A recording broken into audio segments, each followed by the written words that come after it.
Degree പ്രിലിംസിന്റെ first ഫേസും second ഫേസും exam കഴിഞ്ഞു. ജൂൺ 6 തേർഡ് ഫേസ് എക്സാം നടക്കാൻ പോവുകയാണ്. ഇതിന്റെയൊക്കെ റിസൾട്ട് നമുക്ക് എപ്പോൾ പ്രതീക്ഷിക്കാം? ഇനി നോർമലൈസേഷൻ എങ്ങനെയായിരിക്കും? മാത്രമല്ല, തൊഴിൽ വർദ്ധയ്ക്ക് കിടക്കുന്ന കട്ട് ഓഫ് 53, 58 ആ റേഞ്ചാണ്. അത്രയ്ക്കൊക്കെ വരാൻ ചാൻസ് ഉണ്ടോ? എന്ത് ലോജിക്കാണ് അതിന്റെ പുറകിലുള്ളത്? നമുക്കൊന്ന് ഡിസ്കസ് ചെയ്താലും. ഇവിടെ ഫസ്റ്റ് ക്വസ്റ്റ്യൻ, എന്നായിരിക്കും ഡിഗ്രി പ്രിലിംസിന്റെ റിസൾട്ട് വരാൻ പോകുന്നത്? അപ്പൊ ഇവിടെ നോക്കുക, ഡിഗ്രി മെയിൻസിന്റെ എക്സാം നടക്കാൻ പോകുന്നത് ഓഗസ്റ്റ്, സെപ്റ്റംബർ, ഒക്ടോബർ മാസങ്ങളിലാണ് ഡിഗ്രി മെയിൻസ് നടക്കാൻ പോകുന്നത്. അപ്പൊ PSC 2026 എക്സാം കലണ്ടർ മൊത്തം ഒന്ന് അനലൈസ് ചെയ്ത് നോക്കിയാൽ അവർ കൃത്യമായിട്ട് ഏത് മാസം ആദ്യം എക്സാം നടക്കുമെന്ന് പറയാറുണ്ടോ ആ മാസം തന്നെ എക്സാം നടന്നിട്ടുണ്ട്. ഇപ്പൊ ഉദാഹരണം പറഞ്ഞാൽ ഡിഗ്രി പ്രിലിംസ് എപ്പോഴായിരുന്നു? PSCയുടെ കലണ്ടർ അനുസരിച്ച് ഇങ്ങനെയായിരുന്നു, മെയ്, ജൂൺ, ജൂലൈ മാസങ്ങളായിരുന്നു. പക്ഷെ മെയ് മാസം കൊണ്ടും ജൂൺ 6 കൊണ്ടും PSC ഡിഗ്രി പ്രിലിംസ് കംപ്ലീറ്റ് ആയി. അപ്പൊ അതേപോലെ PSCയുടെ എക്സാം കലണ്ടറിനകത്ത്, ആനുവൽ എക്സാം കലണ്ടറിനകത്ത് ഓഗസ്റ്റ്, സെപ്റ്റംബർ, ഒക്ടോബർ മാസങ്ങളിലാണ് ഡിഗ്രി മെയിൻസ് നടക്കാൻ പോകുന്നത്. അതുകൊണ്ട് തന്നെ ഓഗസ്റ്റ് മാസം ഡിഗ്രി മെയിൻസ് എക്സാം നടന്നിരിക്കും. അതിന്റെ കുറെ ഘട്ടങ്ങൾ, ഇപ്പോൾ കമ്പനി ബോർഡ് അസിസ്റ്റന്റ്, അതേപോലെ യൂണിവേഴ്സിറ്റി അസിസ്റ്റന്റ്, പ്രധാനപ്പെട്ട എക്സാം ഒക്കെ ഓഗസ്റ്റിൽ കാണാം. അതിനുശേഷം സബ് ഇൻസ്പെക്ടർ, എക്സൈസ് ഇൻസ്പെക്ടർ, അതേപോലെയുള്ള പരീക്ഷകളൊക്കെ സെപ്റ്റംബറിലായിരിക്കും. കാരണം ഒരുപാട് മെയിൻസ് പരീക്ഷകളുണ്ട്. ഏതൊക്കെയാണ്? Company board assistant grade 1, grade 2, university assistant, SBCID, അതേപോലെ sub inspector, excise inspector, assistant jailer, assistant director of national savings, Kerala administrative tribunal, ഇത്രയും പരീക്ഷകൾ മെയിൻസ് നടത്താനുണ്ട്. അപ്പൊ ഓഗസ്റ്റ് മാസം തൊട്ട് സ്റ്റാർട്ട് ചെയ്താലേ അവർക്ക് അത് മൊത്തം തീർക്കാൻ പറ്റത്തുള്ളൂ. അപ്പോ ഓഗസ്റ്റ് മാസം മെയിൻസ് എക്സാം വരണമെങ്കിൽ എപ്പോ പ്രിലിംസിന്റെ റിസൾട്ട് വരണം? ജൂലൈ മാസം. ജൂലൈ മാസത്തിൽ നമുക്ക് പ്രിലിംസിന്റെ റിസൾട്ട് പ്രതീക്ഷിക്കാം. അപ്പോ ഈ റിസൾട്ട് വന്നതിന് ശേഷം മാത്രം മെയിൻസ് ഞാൻ പ്രിപ്പയർ ചെയ്യത്തുള്ളൂ, അങ്ങനെയൊക്കെ ചിന്തിച്ചിരിക്കുന്ന ആൾക്കാർ, അവർക്ക് ഇനി സമയം ഉണ്ടോണം? ഒരു മാസം കൊണ്ട് മൊത്തം തീർക്കാൻ പറ്റില്ല. അപ്പൊ ജൂലൈയില് പ്രിലിംസിന്റെ റിസൾട്ട് നമുക്ക് പ്രതീക്ഷിക്കാം. ഷുവർ ആയിട്ട് മാസം ഇത് വന്നിരിക്കും. അതിനുശേഷം അടുത്ത ക്വസ്റ്റ്യൻ, 53, 58 ആ റേഞ്ചൊക്കെ കട്ട് ഓഫ് വരും. നിങ്ങൾക്ക് എന്ത് തോന്നുന്നു? എനിക്ക് തോന്നുന്ന കാര്യമാണ് ഞാൻ പറയാം. സാധ്യത ഭയങ്കര കുറവാണ്. ഉദാഹരണം, സാധ്യത കുറവെന്നല്ല, ഓഫായ കാണിക്കാനുണ്ട്. ഓക്കെ, അപ്പൊ സാധ്യത ഭയങ്കര കുറവാണ്. കാരണം ഈ company board assistant grade 1, grade 2 ഏറ്റവും അധികം നിയമനം നടക്കുന്ന ഒരു പരീക്ഷയാണ്. ഈ company board assistant grade 1 grade 2 കൂടെ ചേർത്തിട്ട് ഏതാണ്ട് ഒരു 4000-ഓളം നിയമനങ്ങൾ നമുക്ക് പ്രതീക്ഷിക്കാം. അവിടെ എത്ര പേര് അപ്ലൈ ചെയ്തെന്നറിയോ? 3,95,000 ആൾക്കാരാണ് അപ്ലൈ ചെയ്തിരിക്കുന്നത്. വെറും 3,95,000 ആൾക്കാർ. ഇതിനകത്ത് എത്ര പേര് എക്സാം എഴുതി കാണും? അപ്പൊ നിങ്ങൾ ഫസ്റ്റ് ഫേസും സെക്കൻഡ് ഫേസ് എഴുതിയ ആൾക്കാരാണ്. അതിനകത്തൊന്ന് ആലോചിച്ച് നോക്കി, നിങ്ങളുടെ ക്ലാസ്സിൽ ഫുൾ ആൾക്കാർ വന്നായിരുന്നു. ഇപ്പൊ ഞാൻ എക്സാം എഴുതാൻ പോയപ്പോൾ അവിടെ പകുതി ആൾക്കാർ മാത്രമേ ഉണ്ടായിരുന്നു. ഒരു 20 പേര് ഒരു ക്ലാസ്സിനകത്ത് ഉണ്ടെങ്കിൽ ഒരു 10-12 ആൾക്കാർ മാത്രമേ അവിടെ എക്സാം എഴുതാൻ വന്നിട്ടുള്ളൂ. അപ്പൊ അങ്ങനെയാണെങ്കിൽ ടോട്ടൽ അനലൈസ് ചെയ്താൽ ഒരു 2.25 ലക്ഷം ആൾക്കാരെ നമുക്ക് എക്സാമിന് പ്രതീക്ഷിക്കാം. സെക്രട്ടറി ടെസ്റ്റ് അതേപോലെയൊക്കെ ആയിരുന്നു. അത്രയും ആൾക്കാർ മാത്രമേ എഴുതിയിട്ടുള്ളൂ. ഒരു 2.25 ആൾക്കാർ എക്സാം എഴുതിയാലും അതിനകത്ത് എത്ര പേരായിരിക്കും പഠിച്ചിട്ട് വരുന്നത്? ഒന്ന് ആലോചിച്ച് നോക്കിയേ, എത്ര പേര് പഠിച്ചിട്ട് വരും? എന്റെ ഉദ്ദേശം ശരിയാണെങ്കിൽ മാക്സിമം പോയാൽ ഒരു 50,000, 60,000 പോട്ടെ, ഒരു 70,000 ആൾക്കാർ നന്നായിട്ട് പഠിച്ചിട്ട് വരും. ഇനി മറ്റൊരു ക്വസ്റ്റ്യൻ വരും. എന്താ ക്വസ്റ്റ്യൻ? ഈ പ്രിലിംസ് കഴിഞ്ഞിട്ട് അതിന്റെ ഷോർട്ട് ലിസ്റ്റിനകത്ത്, അതായത് മെയിൻസ് എഴുതാൻ ക്വാളിഫൈ ചെയ്യുന്നവര് എത്ര പേര് കാണും? ഇപ്പൊ 4,000-ഓളം നിയമനങ്ങൾ നടക്കണമെങ്കിൽ അവിടെ ഒരു 50,000-ഓളം ആൾക്കാർ, 45,000 to 50,000 ആൾക്കാരെ പ്രിലിംസിന്റെ ക്വാളിഫൈ ചെയ്തവരുടെ റിസൾട്ടിന് പോട്ടെ 40,000 പ്ലസ് നമുക്ക് പ്രതീക്ഷിക്കാം. അങ്ങനെയാണെങ്കിൽ ഇത്രയും കട്ട് ഓഫിലേക്ക് അത് പോസിബിൾ ആണോ? വെറുതെ ഒന്ന് ആലോചിച്ച് നോക്കേ.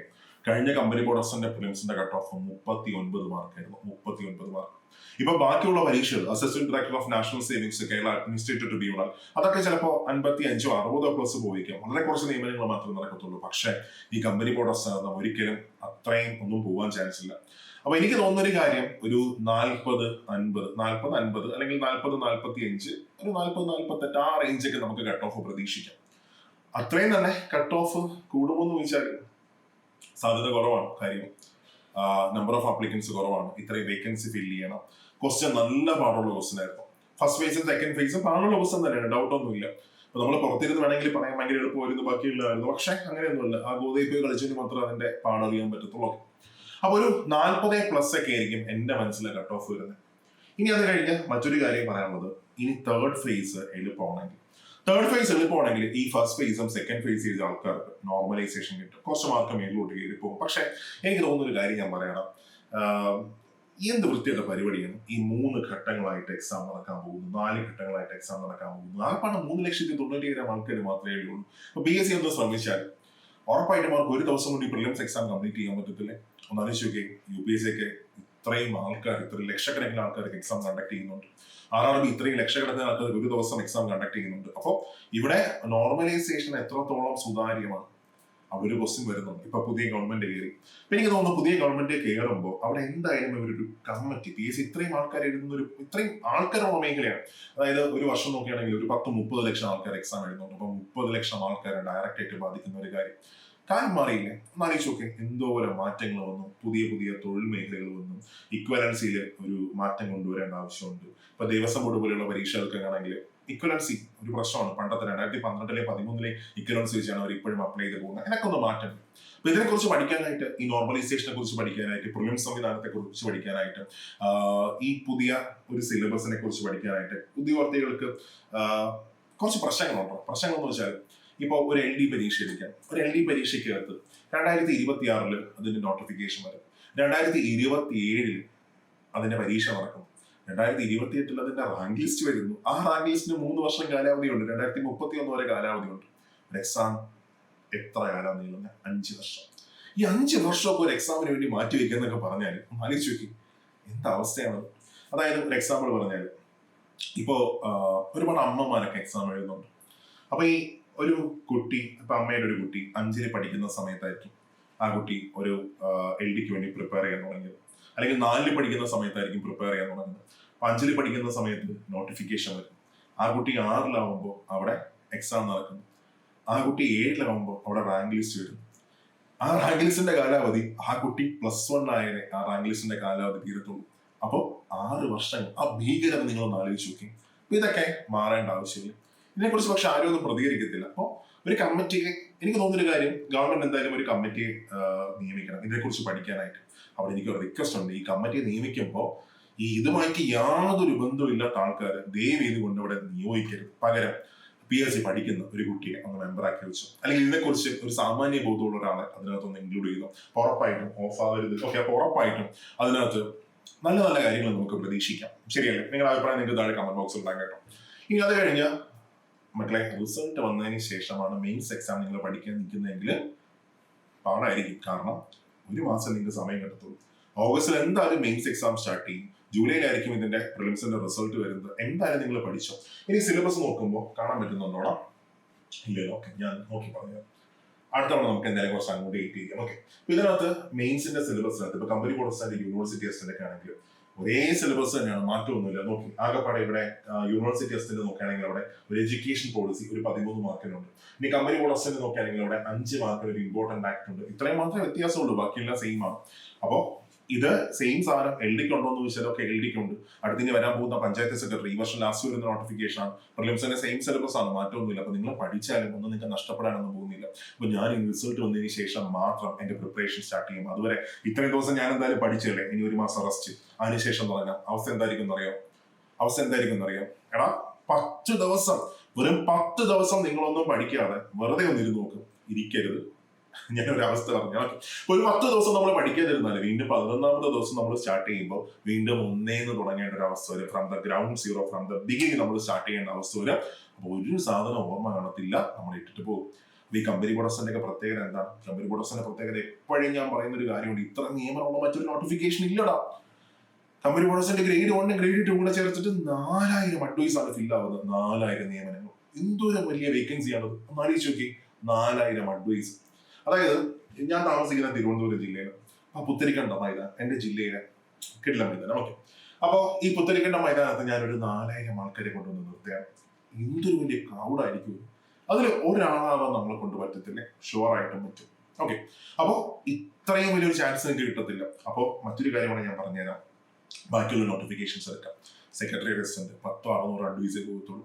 യൂണിവേഴ്സിറ്റി ടെസ്റ്റിന്റെ ഒരു 200 അഡ്വൈസ് പ്രതീക്ഷിക്കാം. ഇനി സബ് ഇൻസ്പെക്ടർ 75 അഡ്വൈസ് പ്രതീക്ഷിക്കാം. എക്സൈസ് ഇൻസ്പെക്ടർ 50 അഡ്വൈസ് പ്രതീക്ഷിക്കാം. അതിനുശേഷം SBCAD ഒരു 100-100 അഡ്വൈസ് പ്രതീക്ഷിക്കാം. Assistant director of national savings, അതേപോലെ തന്നെ വേറെ കെയർ അഡ്മിനിസ്ട്രേറ്റീവ് ട്രിബ്യൂണൽ, പിന്നെ നാഷണൽ വേറെ ഏതൊക്കെ ഉണ്ട് ഇങ്ങനെ. ഓക്കെ, അപ്പോ അത് മറന്നു പോയതാണ് കേട്ടോ. ഇതെല്ലാം കൂടെ ചേർത്തെടുത്താൽ പോലും ഒരു 10,000-1500 അഡ്വൈസ് മാത്രം നടക്കത്തുള്ളൂ.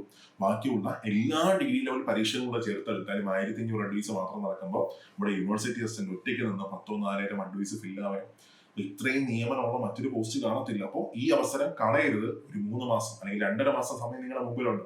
ഈ 2.5 മാസം മക്കളെ എഫേർട്ട് കൊടുത്താൽ 2.5 മാസം പഠിച്ചു തുടങ്ങിയാൽ നിങ്ങൾക്ക് ഈ ജോലി ഉറപ്പിക്കാം. കാര്യം അത്ര വലിയ കോമ്പറ്റീഷൻ ഉള്ള എക്സാം ഒന്നും അല്ല. അപ്പൊ ഈ 2.5 മാസം ബ്രേക്ക് കൊടുക്കാതെ നന്നായിട്ട് നിങ്ങൾ നിങ്ങളുടെ മെയിൻസിന് വേണ്ടി പ്രിപ്പയർ ചെയ്തു. അപ്പൊ നിങ്ങൾക്ക് നല്ല ക്ലാസ് വേണം, നല്ലൊരു സപ്പോർട്ട് വേണം, ബാക്കി എന്തായാലും നിങ്ങൾക്ക് സൂപ്പർ നോട്ട്സിനെ കോൺടാക്ട് ചെയ്യാം. അപ്പൊ നമുക്ക് നമ്മുടെ ഡിഗ്രി മെയിൻസ് ബാച്ച് നമ്മൾ സ്റ്റാർട്ട് ചെയ്തിട്ടുണ്ട്.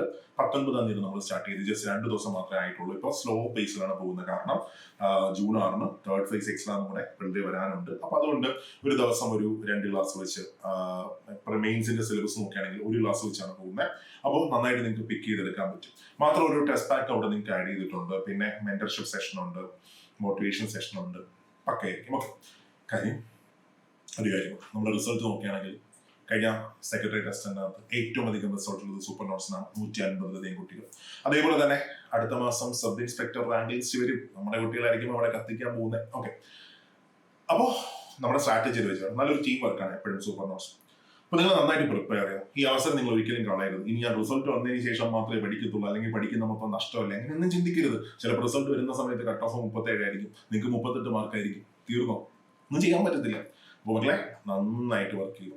ഇനി ഒരു കാര്യമാണ് ഞാൻ പറയാം. നമ്മുടെ സെക്രട്ടറി ടെസ്റ്റിന്റെ കുട്ടികൾ ഇപ്പോൾ റാങ്ക് ലിസ്റ്റിലെ ടോപ്പ് റാങ്ക് വരുന്ന ആൾക്കാർ, മക്കളെ ഇത് ഭൂരിഭാഗം ആൾക്കാർക്കും പ്രിലിംസ് ഒക്കെ ജസ്റ്റ് പാസ്സായ ആൾക്കാരാണ്. ഒരു മെയിൻസിനാണ് ഏറ്റവും നന്നായിട്ട് പ്രിപ്പയർ ചെയ്തത്.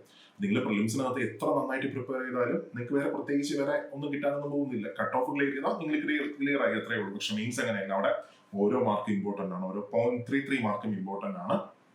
കാര്യം ഒരു മാർക്ക് നിങ്ങളെ 30-40 റാങ്ക് മുമ്പിലേക്കോ പുറകിലേക്കോ മാറ്റാം. അവസ്ഥ ഒന്ന് ആലോചിച്ച് നോക്കണം. നമ്മളെ മുമ്പിൽ വെച്ച് ഈ റാങ്ക് ലിസ്റ്റ് കട്ട് ചെയ്താൽ തീർന്ന.